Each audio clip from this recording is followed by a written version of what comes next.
everyone from St. John's, Newfoundland. It's a very rainy day here, from St. John's, Newfoundland and Labrador, I should say. My name is Janet Herron, and I am an Alumni Engagement Officer at Memorial and your host for today's event. I hope you are well and safe as we live through and move forward through these very strange days. Please note that today's session is being recorded and will be available on the Alumni Engagement website following this event.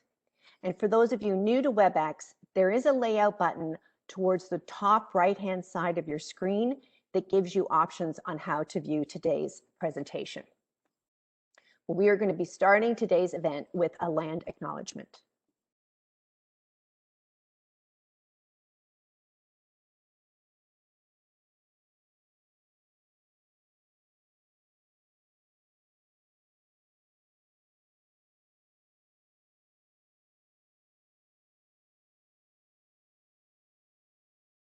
It should start in a second.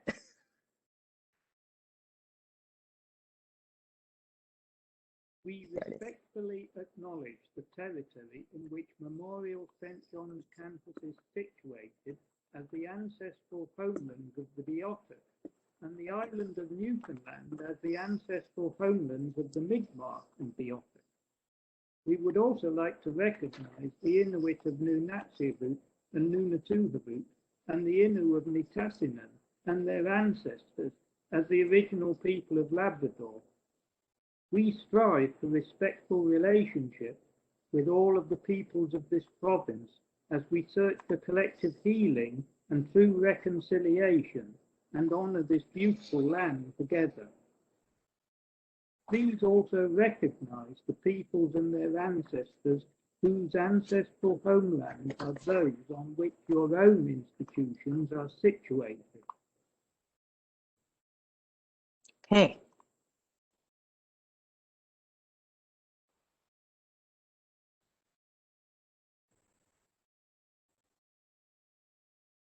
Okay.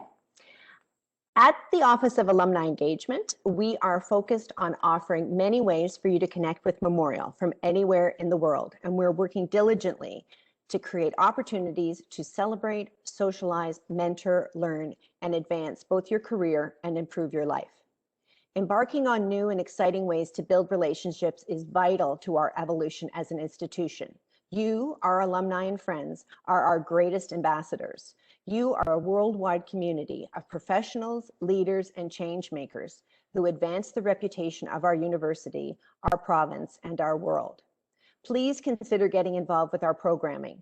There are mentoring opportunities with 10,000 coffees, occasions to meet up with Newfoundland and Labrador expats through Global NL, and Coastlines, our online book club, features Newfoundland and Labrador authors who are also Memorial alumni. You can find out more details about all these initiatives on our website, www.mun.ca/alumni. Thank you so much for joining us for our event today.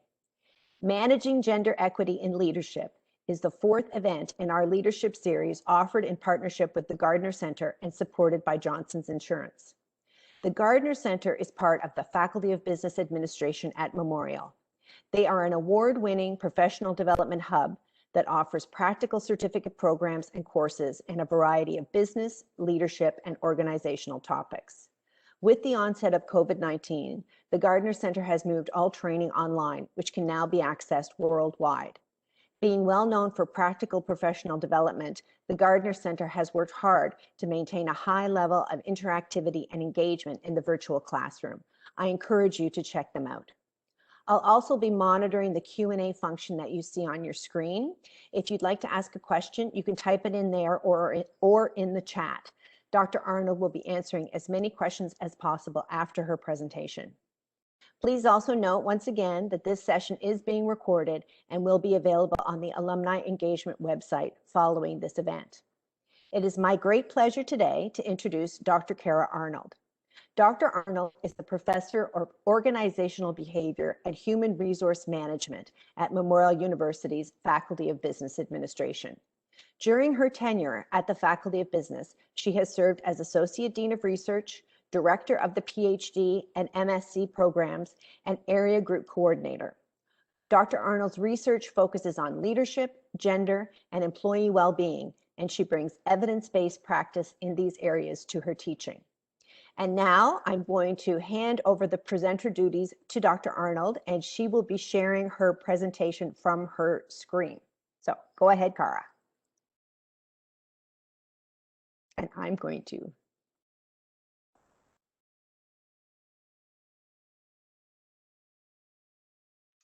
All right, so you should be able to see those slides now. I can only see my slides and a little square here up in the corner. So good afternoon, and thank you for inviting me to be here today to talk about how organizations can improve gender equity in leadership. This is a topic that I care really deeply about because of both my professional and my personal experiences over the years. And I've been researching women in leadership in particular for the last 2 decades. So I'm really pleased to see that over particularly the last 5 years, and maybe a little bit longer, that there's been a lot more interest in this topic. And from what you can see on the screen here, I sort of collect articles and about this issue, and it's great that there are more and more people, more and more organizations that are thinking that this is an important issue that we need to deal with. I want to give you just 2 caveats to my presentation today. The first is that gender is non-binary, but much of our research focuses on the gender binary, looking at and comparing women and men. And we have a lot more work to do to incorporate non-binary gender into our research and into organizational programs and policies and practices. And also, I would note that women are not a homogeneous group. So women are not all the same. Certainly, white, heterosexual, able-bodied women don't experience the same kinds of barriers or as many barriers as women of color, Indigenous women, lesbian women, women with disabilities. So there may be additional programs, policies, and practices that organizations can take to address this intersectionality, in addition to those that I'm going to talk about here today. I only have 30 minutes, or well, actually maybe 20. So I've really tried to focus on a few key messages here today. First, I'm going to talk really briefly about the benefits of gender equity within the organizational context. I'm going to provide some really brief statistics of where we stand now and talk a little bit about maybe why progress has been so slow. And then focus on 4 things that organizations can do to maybe speed up this process. So, benefits of gender equity. You've probably heard financial performance is better when we have a gender balance within our leadership team. And certainly some of the research does prove this out. There was one study that found that corporations that had 30% female executives saw a 15% increase in profitability. But some research has also shown that financial benefits depend on the context of the organization. So, for example, in organizations where there's a widespread belief that gender equity is important, those financial benefits may be more likely.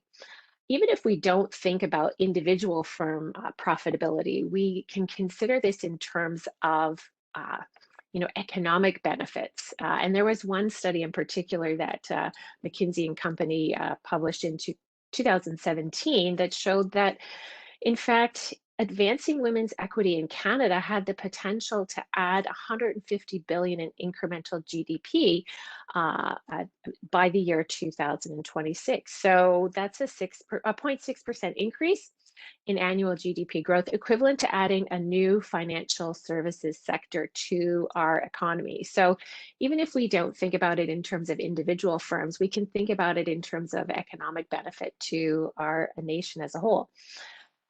Corporate social responsibility is also something that has been found to be a benefit of gender equity. So one study found that with at least one woman on the board of directors, that a company was more likely to be corporately socially responsible and add these types of things to what they care about. Better decisions. So looking at this here in terms of the financial crisis from 2008, Lehman Brothers had filed for the largest bankruptcy in history, and that really intensified the financial crisis. So we look at the research in terms of risk taking and decision making. One scholar asked, like, what would have been different if Lehman Brothers had been Lehman Sisters? And I would add, well, even Lehman Sisters and Brothers. And we know that all male teams tend to make riskier decisions than gender balanced or all female teams.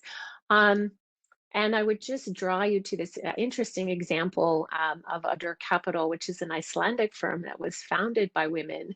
And this is one of the only financial firms that came out of that 2008 crisis unscathed. We could talk about leadership styles as a benefit, and the research has shown that women are more rated as transformational, more highly participative in their leadership styles. And we know that these leadership styles are related to better health and employee well-being and to a host of other positive outcomes for organizations and individuals. One study found that innovation, so if your organization needs to innovate, that the willingness and ability to innovate was 6 times higher in the most equal organizational cultures. And finally, if we think about this in terms of client or customer engagement, if your organization's leadership team, and in fact your organization as a whole, doesn't represent the people that you're serving, the clients that you engage, it's going to be difficult for your organization to respond and to have that legitimacy. So these are just a few of the benefits that we know from the research in terms of gender equity. Now, given all these benefits, you might be asking, as I do very frequently, why such slow progress? This report here, there's a picture of it here on your screen, the Global Gender Gap Report in 2020 from the World Economic Forum, actually had some very disturbing numbers this year. They estimate the global gender gap, and this year they estimated it to be 99.5 years, and that's globally, and that's taking into account a number of different areas where we might think about gender gaps. They break it down into those areas, and when they look at economic participation and opportunity, which is where we would sort of think about in terms of organizations and careers and leadership, that number jumped to 257 years. So I don't know about you, but for me, 257 years is too long to wait.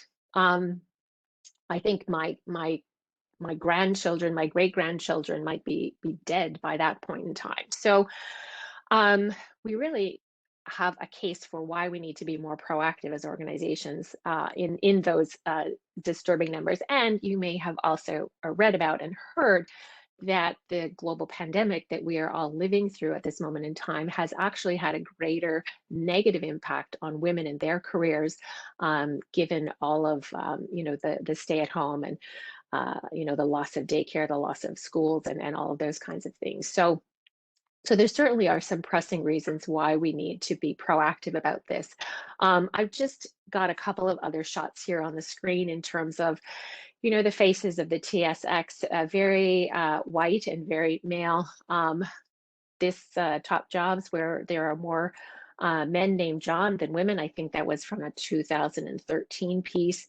And if we think that the situation is better for women who start their own companies, it may be for some individual women, but there were more IPOs from David's than from women in the period between 2016 and 2020. And this last picture that I have up here, they did a survey of young Canadians, and this was published in 2019.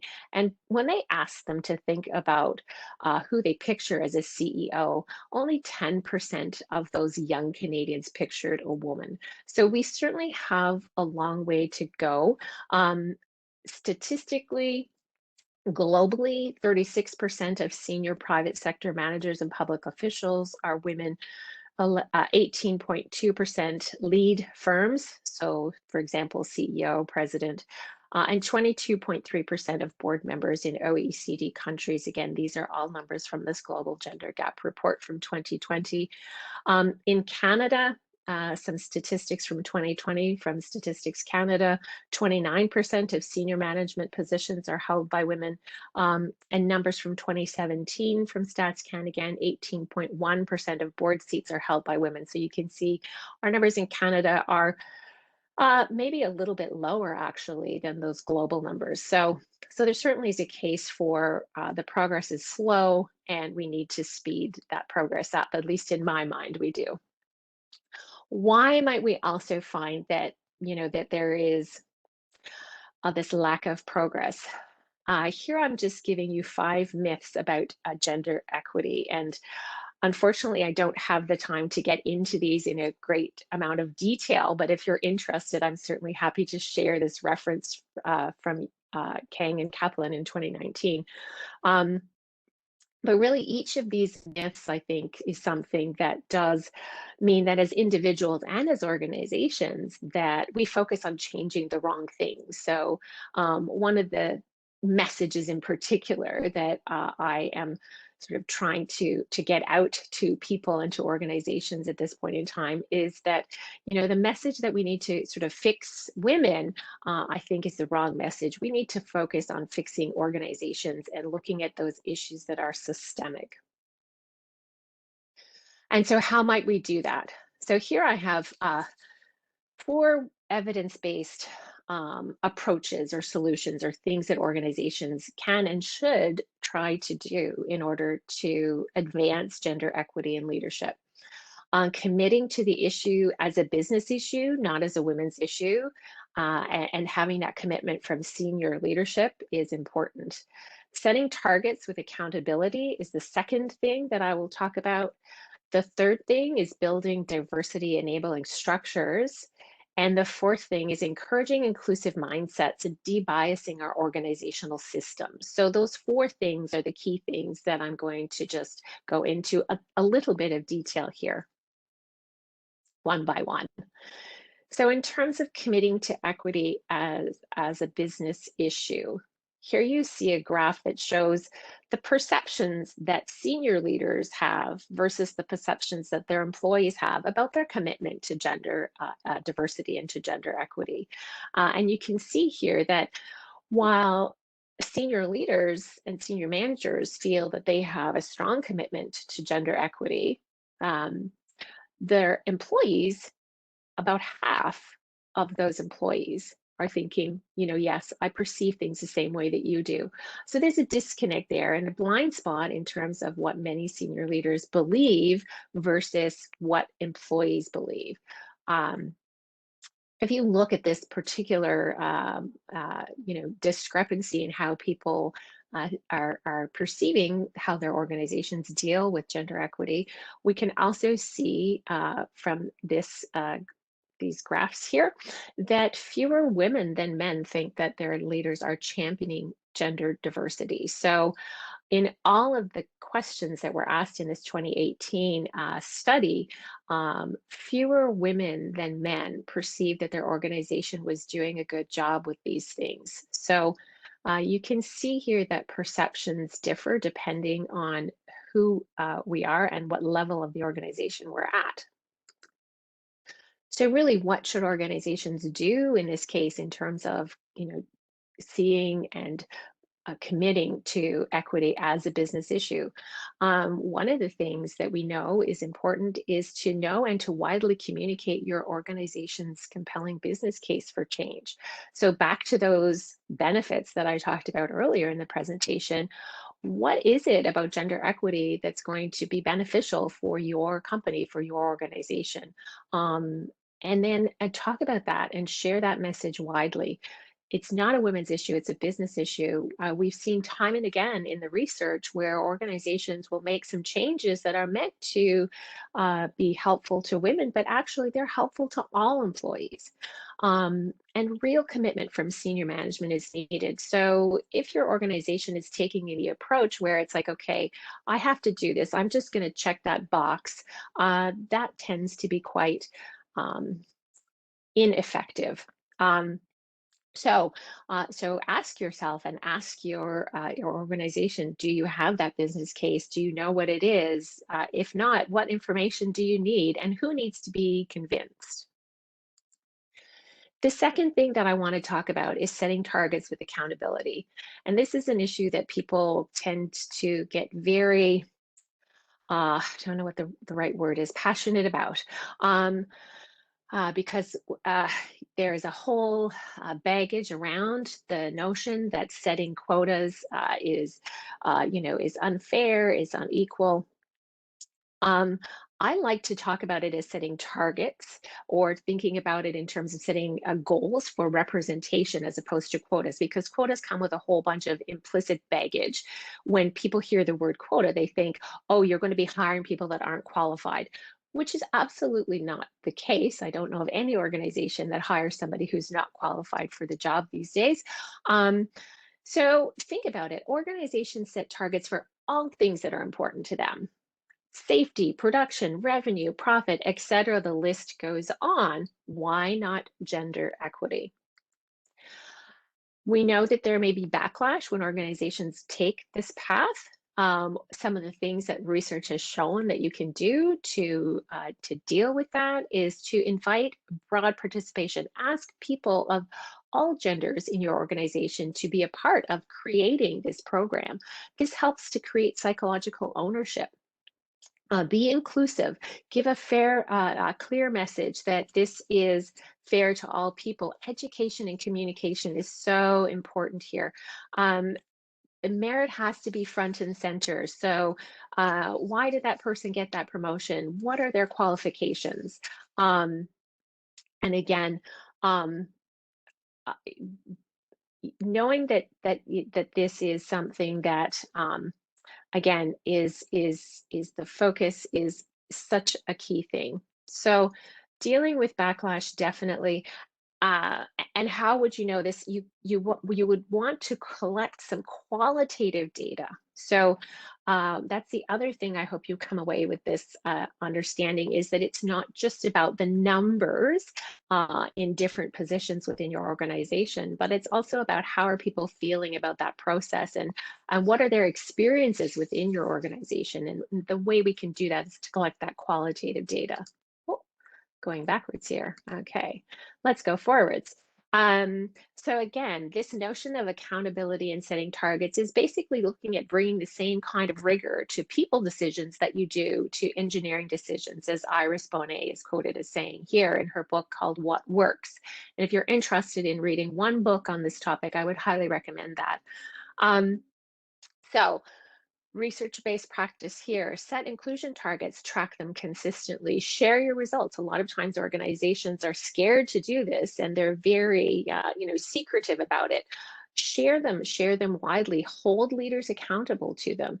But at the same time, I would caution you to manage the tension between meeting those targets and creating real culture change. So again, it's not just about, okay, we have X number of women in this particular role, we've checked that box. It's about also creating a culture of equality. You'll want to be collecting quantitative, comparative gender data at all decision points. And I would, encourage you to collect that data not just based on the gender binary, but on, the multitude of genders that are, that people identify with, and also the qualitative data. Again, getting behind the why behind the numbers. So you can ask yourself, what does your organization track now? What's missing? Do you even know what the difference is in terms of gender, in terms of promotions, in terms of who you have in what positions? What changes do you need to make in terms of the data that you collect? The third piece that I'd like to talk about today is diversity enabling structures. So, what can you bake into your organization to enable diversity and gender equity? One of the things that I think that the pandemic has really laid bare is, this notion of flexibility, and how important that is. There was one Harvard Business Review article that talked about this in terms of off ramps and on ramps. And so when people are off ramping or sort of needing to get out of the workforce for a short period of time, what kind of on ramps does your organization have to bring them back on? What kinds of flexible arrangements can you provide them? And our defaults are powerful here. So think about our legal system. You're innocent until proven guilty. That's the default. So can your organization default to flexibility unless it's proven that flexibility isn't possible? Right now, I think most organizations are defaulted to there's no flexibility unless you prove that it is possible to be flexible. Um, Make flexibility compatible with promotion. This is so important. If it's career suicide to take a flexible work arrangement, then that really hampers people's ability to actually take advantage of those policies that you might have. Um, Support people before, during, and after leaves of absence. And think about this notion of returnships. If you think about people who've been out of the workforce, many times this is going to be more likely to be women for a longer period of time, taking care of children, raising families, working in that aspect. How can you bring those people back into the workplace? There's a large sort of untapped potential talent there, and organizations that can think about how they might bring those people on board. We're going to benefit from those experiences.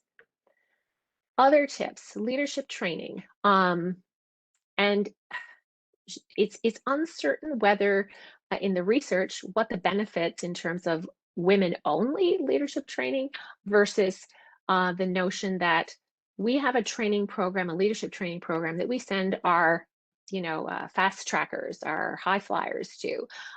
Do you have gender equity in who you send to that program?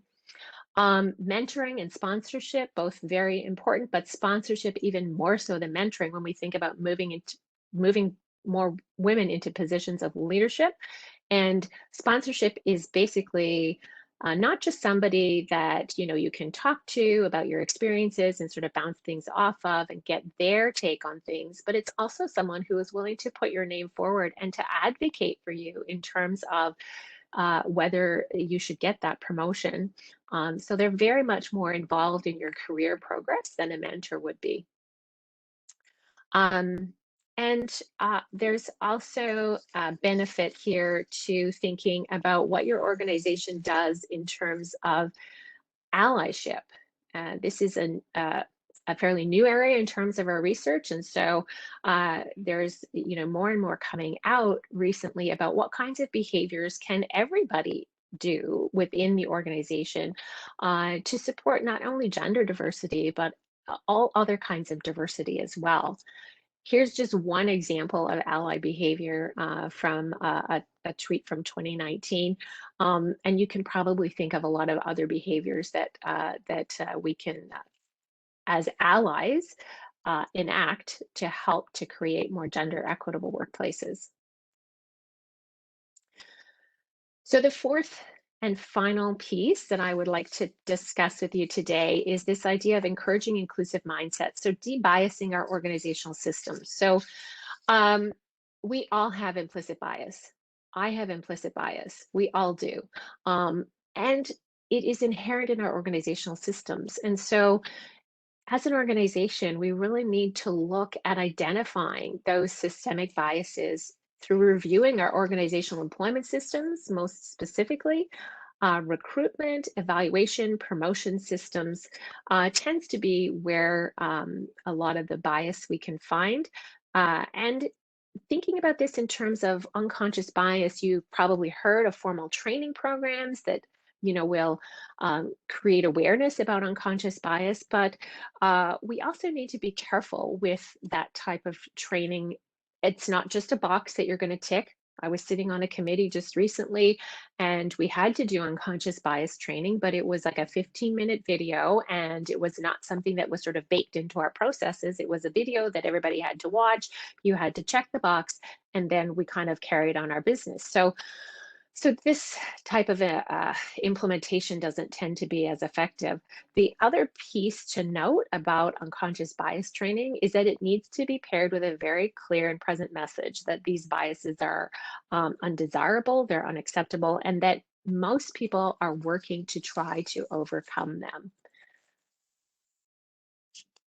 And just really briefly, in terms of recruitment, selection, and promotion research-based practices, you may have heard of a study that was done on orchestras, and they wanted to hire more women. And one of the things that they tried was putting up a blind, putting up a screen, so that the people who were evaluating, the people who were auditioning, couldn't see what their gender was. And lo and behold, when they implemented that practice of blind auditions, was that they hired more women, about 50% more women. So you can see the first picture here on this slide is actually a company that will help organizations, and I make no claim as to their ability to do that. But it's interesting that these companies are popping up now. This one is called Gap Jumpers, and so they can help organizations to do as well. You might think about this in terms of the virtual world and the notion of an electric curtain. So organizations can strip CVs of and resumes of, gender identifying information, and also other types of diversity as well, to enable a non-biased evaluation of that resume and of that person's qualifications. Gender neutral language in job ads, and there's another example here of another organization, and someone actually just sent me an email this morning saying, oh, well, here's another example of an organization that will analyze your text to see whether the language is gender neutral or not. Again, flexibility in job ads, note that in your job ads, focus on capabilities needed versus the ideal candidate. Research has shown that men will apply for promotion when they have 60% of the qualifications in the job ad, whereas women 100% of the qualifications. So this is also another message that we need to get out there. Apply for that job, even if you only have 60% of the qualifications. Require gender balance in slates of candidates when you're looking at promotions. There are women who are qualified, I will guarantee you that. Use structured interviews. You're asking the same questions of the same at the same time for each of your candidates. Interesting, there was a study looking at the questions that panels asked women in terms of venture capital funding, and this study showed that male entrepreneurs were more likely to be asked questions to show the benefits, and women were more likely to be asked questions that were, how are you going to mitigate the risks? So interesting, these subtle differences.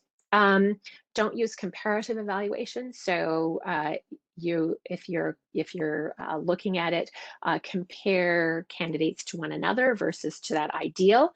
And a final just interesting note, a recently published study found that in traditionally male fields, if you're currently using a 10-point rating scale for performance reviews, try using a 6-point scale instead. And the way they explain this in terms of the impact on gender equity is that a perfect 10 is more likely to be assigned to a man than to a woman, and a 6 in our minds, I guess, is somehow disrupts that perfect 10. And they found that on a 6-point scale, women were more likely to be rated at the higher end of the scale versus on the 10-point scale. So just another little interesting, small little change that could be made to help debias some of our systems.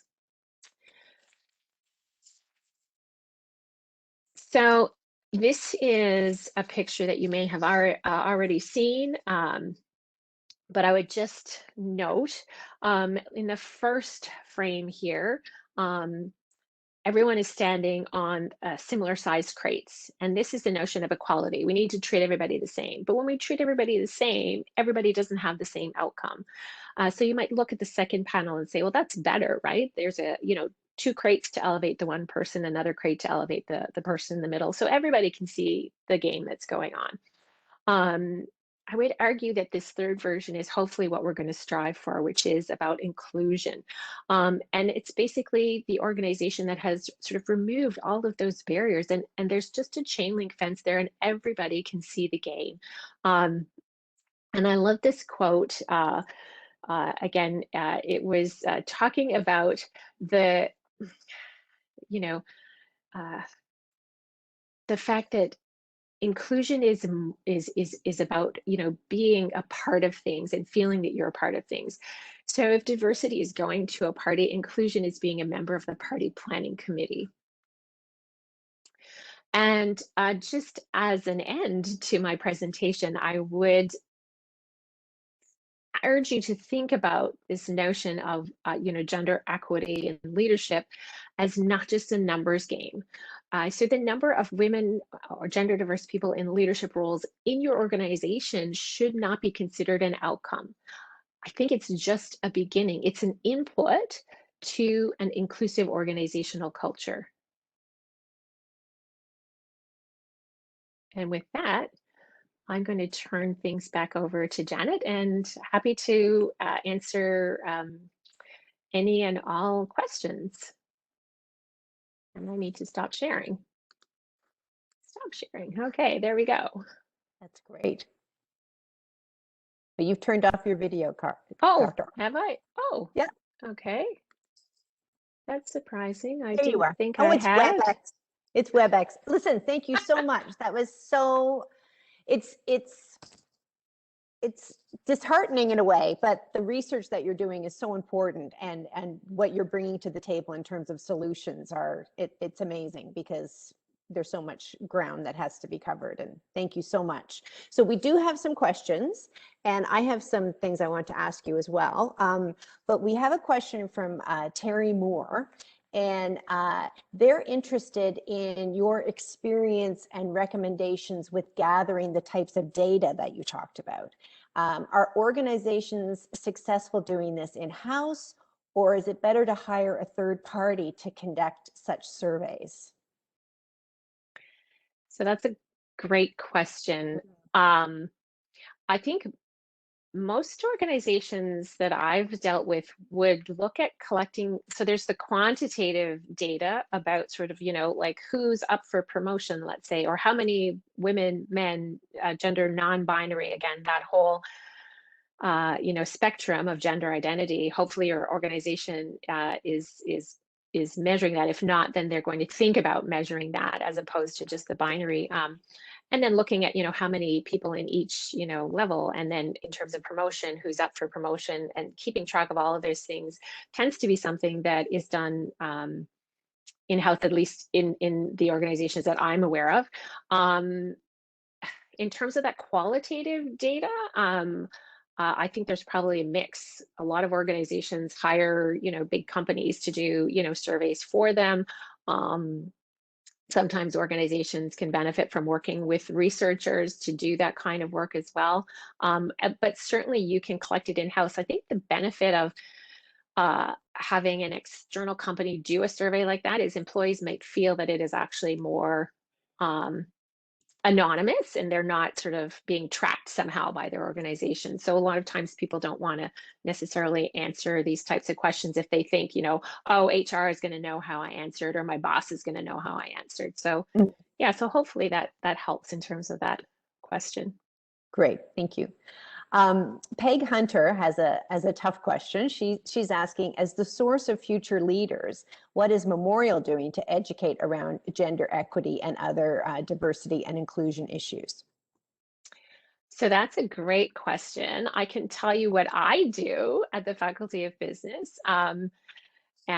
So there is a gender course that we offer through our MBA program. Now, it is an elective course, so I think that we could be doing more there. We have the Memorial Center for Entrepreneurship would be, I think, from my perspective, a very excellent example of a part of Memorial that is doing a lot of interesting things in terms of creating more gender equity, in terms of bringing more female students into, the entrepreneurship space, so to speak. And I know that the director there, Florian William, is very interested in taking the research and applying it and doing these little micro experiments, is what I would call them. Mhm. So he's trying things and he's measuring how they've changed outcomes. And then he's saying, okay, did that work? Didn't it work? What do we need to tweak again? I know that Memorial has just had a search for a senior administrative role to look at and to advance equity and diversity more broadly than just focused on gender. I don't honestly know where that whole search process is at, but I do know that that there is that interest. There is also the there was a joint committee that was formed to look at the issue of pay equity in faculty members. So there are things that are happening at Memorial, and I believe our new president is an excellent champion for gender and diversity, and so I'm looking forward to the future in terms of what Memorial is going to be able to do in this space. Absolutely. I just wanted to mention that President Timmons has been holding a women's leadership forum for anyone, friends of the university, students, staff, alumni, anyone who's interested to attend. So keep an eye open for that. And I know that engineering, the Faculty of Engineering is aiming for 50% equity in terms of gender for students. And the Gardner Center and is also and the Human Resources Department offer courses in equity and inclusion. So there's a lot going on. Sorry, Lynn is giving me some great information here. Lynn Squire, she's telling me that the engineering faculty is currently the highest in Canada with over 25% women, and that's fantastic news. But they're aiming for even higher. So keep going, keep going. That's great. Fantastic. Exactly. Now we do have some time for questions, so don't be shy. I did actually have a question as well. I'm wondering, you talked about flexibility in organizations, and I'm wondering, as a result of the pandemic, is that going to maybe, in your opinion, be kind of a silver lining of this incredibly difficult time, that we've proven that organizations can be flexible and can kind of pivot? And do you think that there's more hope on the horizon because of that? It's such an interesting question. Yeah, is there a silver lining to all of this hardship? And I mean, if organizations move forward and have a different mindset about flexibility, I think that that certainly would be something that would be, a silver lining of what's come out of this. I mean, certainly just thinking about our experience here at Memorial, who would have thought that, on a dime that we could have transformed and worked completely virtually in the middle of a semester. I mean, if you had told me that we were going to do that, I would say, no, there's no way, but we have. And, I think, at least from my perspective as a faculty member and from a perspective of, some of the staff members that I've talked to, I mean, it's worked, fairly well. Yes, bumps in terms of, getting things going and things like that. But it's certainly been something that, we didn't think we could do, and we have done it, and we are working effectively this way. So I really hope that organizations will take that to heart. And I mean, some organizations um, uh, have said, look, we're going to be completely virtual from now on. We're giving up all of our office space. And, so, I mean, I don't think that Memorial is going to do that, but it's certainly, something that I think more and more organizations are going to say, okay, we can be more flexible. We've proven it through this really difficult time. Yeah. So let's see what's going to work going forward. Absolutely. Here's a question about someone is saying that, that as a mentoring other younger women, she's looking for one first thing for them to, for that one first step, and what sort of, sorry, I gotta look at this properly. I often look for one first step for them to take to seek for equity. I often tell them to be prepared and then use your voice, which is excellent advice. But she's curious as to what other information that, or what other tips or recommendations you would have for younger women. Oh, it's such a great question. I have a daughter who's 25, and so I'm sort of always trying to feed her information, right, about this issue. I also have, she has a twin brother who I also feed the same information about this issue, and so yeah, I mean, I think the more that we can educate not only young women but men about this issue, and provide women especially, I think, at least when I've talked to younger women, it's like they're surprised to hear that these are still issues, right? So I think it's something that as a younger woman we might not sort of see those barriers or experience those issues until, maybe it's until we start having children, or maybe it's once we get to a certain level within an organization and then those things start to become more apparent. So I think education and also just the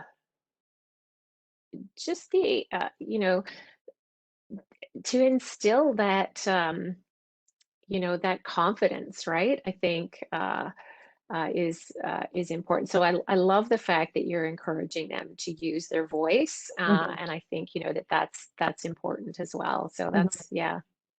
I don't know if And I that's mean, very, it's not a very specific answer, but well, it's sort of leading on to that. I mean, that so very sobering statistic that you shared in terms of women not applying for jobs at the level that men do because they don't think they're as qualified, et cetera. So, I mean, in terms of like, is there any practical advice that you could share for women who may only have 60% of the requirements that are, or they think they only have 60%? Like, what's your practical advice to someone? Like, what would you say to your best friend? so while I've criticized Sheryl Sandberg's book, and I've criticized that in a publication, I would say apply for the job, lean in, go for it. Like, don't hold yourself back, right? Um, I also advise, and have kind of I've done this myself, right? When I was associate dean, I noticed that men will self-nominate for awards, women don't, right? Mhm. So, can you create a board of directors or whatever you want to call it for yourself personally? And can you nominate one another, or give each other like these little nudges, right? In terms of, no, you know what, you need to apply for that job. You've got 60% of those qualifications, right? So yeah, so I focused very much in this presentation on the organizational systems. There's certainly that other piece, right, in terms of individuals' behaviors. And I mean, I've talked to countless women who said, I had a mentor who really just encouraged me to go for it. Or I had one of the senior leaders in the organization said, you know what, I know you have young kids and we will accommodate that. I'll give you an example from when I started my PhD. My supervisor said to me, like, I was really concerned. I was like, what if I have an exam and one of my kids is sick? And he said, you know what, don't worry about it. We'll deal with that. We'll be flexible. And that just gave me the confidence to be able to say, okay, this is okay. I can do this. And yeah, so just those little, like, suggestions, I think, practically speaking, nominate yourself for awards. Don't be shy about that. Put your name forward for a promotion, even if you only have 60% of the qualifications, because your male colleagues are doing that. Have the confidence, right? It's all of those things that Sheryl Sandberg talks about. And sometimes easier said than done. And so sometimes all we need is just that one individual who is that mentor who can say, or that sponsor who can say, you know what, I'm putting your name forward, right? Because I think you would be a good candidate. So, and my, colleagues have done that for me as well, which has been really helpful. Mm-hmm. So a network of support is sort of key. Now, the recent announcement of this federal childcare plan that was in the budget. How do you think that might help with gender equity in the future? I think it's so important. It's such a key fundamental issue. And you know, I realize that more and more men stay home to take care of children, but it's still 80% done by women. Um, and the cost of daycare is so expensive. It's prohibitive for some women to work because it doesn't make sense. It doesn't make economic sense. So I think it's great. I think, you know, that it's something that is going to be good for women. It's going to be good for men. It's going to be good for children. It's, you know, having access to quality daycare that's affordable is a key. I think it's, and we've seen that in the pandemic, right? Is that, you know, that they talk about the stats that I'm seeing are that, you know, women's progress in the workplace has been, dialed back at least a decade based on this challenge, right? That, you know, when your kids are sent home from school, when your kids need to be homeschooled, when you're still trying to do your job 100%, when you're doing all of those things, it's just not humanly possible, right? And so, yeah, so I think anything that we can do as a country to deal with that issue is going to be beneficial for women. And like I said, it's going to be beneficial for men and for children as well. So I think it's a win-win-win all around. Absolutely, absolutely. I think that's it for the questions. I don't think we have anyone else. So if anyone has a question, throw it in there right now. Don't be shy. But and I'd just like to mention as well, when you were talking about unconscious bias, we actually have an event coming up with Dr. Amy Supranant in June 15th on implicit bias. And that will be very interesting. Dr. Supranant's training is as a psychologist, and she'll be talking about that. And so we're all really looking forward to learning more about that. It's really important. Absolutely. Okay, I think now what I'm going to do, I'm just going to bring up our final slide and I'm going to do our final thank you. So just bear with me for a second, everyone. And we like to put our end slide up at the end. There we go. So I'd just like to thank Dr. Arnold for such an enlightening and interesting presentation. And thank you to everyone out there for attending and for your questions. As I indicated earlier, this event has been recorded and I will be sharing a link in an upcoming email. So keep your eyes on your inbox. If you enjoyed today's webinar, please take a look at our website for a look at some of our upcoming events. We've got them listed here on the slide. And we have two events with the School of Pharmacy coming up. One is Cannabis 101 on May 11th, and the other one is Vaccine 101 on May 18th. And I got my vaccine today, my first vaccine. So I'm excited and thrilled about that. So thank you again to Dr. Arnold, and thank you to all of you out there. And we look forward to seeing you at our next event. Thanks so much.